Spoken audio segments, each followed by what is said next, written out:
Halo, assalamualaikum warahmatullahi wabarakatuh. Kali ini Pak Dery akan membagikan tutorial bagaimana cara jumper baterai untuk handphone Xiaomi.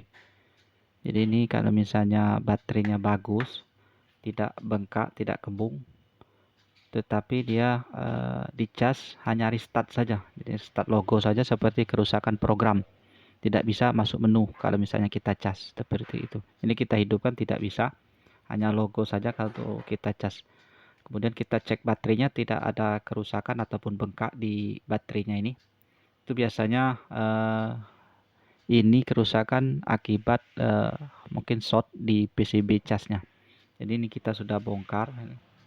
Kemudian kita lepas di sini bisa kalau misalnya baterainya tidak kita lepas. Kita plastiknya kita koyak, kemudian kita angkat seperti ini. Nah, di sini teman-teman bisa langsung melihat. Kita tarik sedikit. Nah, seperti ini. Nah, ini. Di sini ada tulisan L6Q seperti itu. Inilah screen protector. Jadi kalau misalnya ada tegangan yang tinggi sewaktu kita cas, misalnya tegangan tinggi, maka dia akan putus. Nah, itu jadi dia tidak merusak komponen yang lain di PCB mesin. Dia langsung putus di sini. Nah, itu fungsinya screen di baterai ini. Ini screen ini ditandai kalau misalnya masih original, dia pasti ada. Tapi kalau sudah pernah ganti baterai, itu dipastikan tidak ada komponen seperti ini. Dia screen-nya tidak ada. Jadi langsung komponen saja. Nah, untuk jumpernya mudah, kita tinggal solder saja. Mohon maaf, kameranya kurang sip,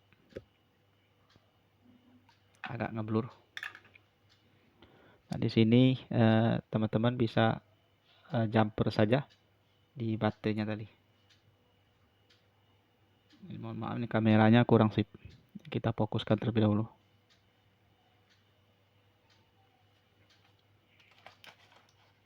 Nah, seperti ini bisa. Di sini teman-teman bisa melihat ada screen di bagian di PCB-nya nih. Nah, ini yang kita jumper. Ini ada titik 2 di ujung-ujungnya nih. Yang kita solder saja nih. Ini ujungnya nih. Antara sini dengan sini kita solder langsung tanpa kita angkat. Jadi kita ambil bekas kabel seperti ini. Ini kita ambil satu lembar serabut saja, kemudian kita solderkan. Tapi ini kita angkat dulu untuk soketnya. Jadi sebelumnya kita lepas. Sebenarnya lebih bagus ini baterai kita lepas kalau misalnya sudah pernah diangkat. Tapi kalau misalnya agak susah, dia nempel karena ini ada lem. Nah, ini lemnya kalau misalnya masih original agak susah, jadi kita bongkarnya di tusuk-tusuk menggunakan ditarik pakai bekas sejenis kartu ATM. Nah, ini seperti ini. Jadi kalau misalnya agak susah dibongkar, dorong-dorong seperti ini, jangan sampai terlalu dalam. Di sini ada fleksibel, jadi sambil ditarik seperti ini, kemudian baru kita angkat seperti ini plastiknya kita lepas, baru kita lepas. Nah, ini seperti ini. Nah, inilah yang kita harus solder dari ujung ke ujung. Ini kita shortkan saja menggunakan kabel ini.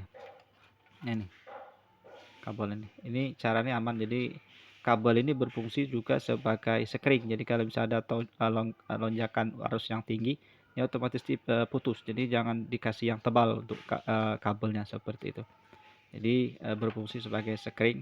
Misalnya ini PLN zaman dulu biasanya menggunakan screen seperti ini sebelum NCB. Sebelum MCB dia menggunakan kabel screen seperti ini, ditaruh di ada seperti keramik, dimasukin seperti itu. Jadi kalau misalnya ada konslet, listriknya turun langsung putus kabelnya seperti itu. Sama, ini prinsipnya sama seperti itu di pengganti screen. Kita solder saja antara titik ini dari sini ke sini. Ini masih original, jadi tidak ada IC komponen yang lain. IC komponen sini sistem solder. Ini kameranya fokusnya kurang. Nah, ini ada komponen IC-nya. Ini masih original. Kalau bisa ada screen seperti ini, bahwa baterainya original.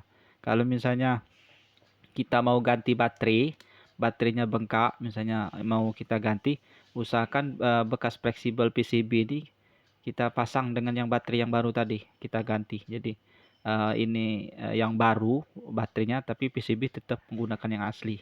Nah, kita solder saja seperti ini. Nah, ini kita solder, kita ingat yang mana min plusnya. Nah, ini B plus berarti yang plus, Kemudian ini biasanya negatif, tinggal kita solder saja. Kalau perlu kita kasih tulisan, tapi di sini ada tulisan. Ini plus, ini min. Berarti ini di sini plus, di sini min. Coba di sini ini plus, ada tulisan plus. Kita cek di sini apakah plus. Nah, ini sama plus. Jadi tidak perlu kita tulis, bisa juga kita tulis sini bisa. Nah, tapi di bawah sini juga ada tulisan seperti itu. Tinggal kita pasang lagi yang bagian bawah yang baru, PCB tetap gunakan yang asli. Karena kalau yang tidak original, IC protectornya tidak ada. Jadi seperti itu. Jadi kalau kita ganti baterai, usahakan PCB-nya kita ganti dengan yang original. Jadi sama saja dengan baterai kita original seperti itu. Harusnya lebih stabil, kemudian lebih mungkin awet karena dia komponennya beda seperti itu. Setelah selesai bisa kita kembalikan tadi, kita angkat tadi, kita solder. Perlu kita isolasi saja dengan isolasi bening ataupun kertas bisa. Kemudian setelah itu bisa kita pasang setelah selesai kita solder tadi seperti itu. Saya kira ini saja. Kerusakan IC protector ini bisa menyebabkan handphone dicas tidak bisa mau ngecas, jadi hanya logo saja seperti itu. Berarti bukan konektor casnya rusak, biasanya baterainya rusak, kita ganti baterai langsung bisa. Tapi kalau misalnya baterainya tidak kembung, kita cek di sini, kita coba dulu, kita jumper dengan kabel tadi, mudah-mudahan bisa berhasil. Jadi handphone akan kembali normal tanpa melakukan penggantian baterai seperti itu. Saya kira itu saja. Mudah-mudahan ini bisa bermanfaat. Kalau misalnya berguna bisa di like, di share. Untuk bantu video channel kita bisa aktifkan subscribe-nya, kemudian aktifkan tombol lonceng, kemudian di sana sudah kita bikin video playlist. Jadi teman-teman cari saja untuk semua informasi. Saya kira kita bikin terus untuk kita update setiap harinya. Saya kira itu saja. Kalau misalnya ada pertanyaan bisa tulis saja di kolom komentar. Nanti kita akan bantu jawab seperti itu. Saya kira itu saja. Semoga bermanfaat. Wassalamualaikum warahmatullahi wabarakatuh.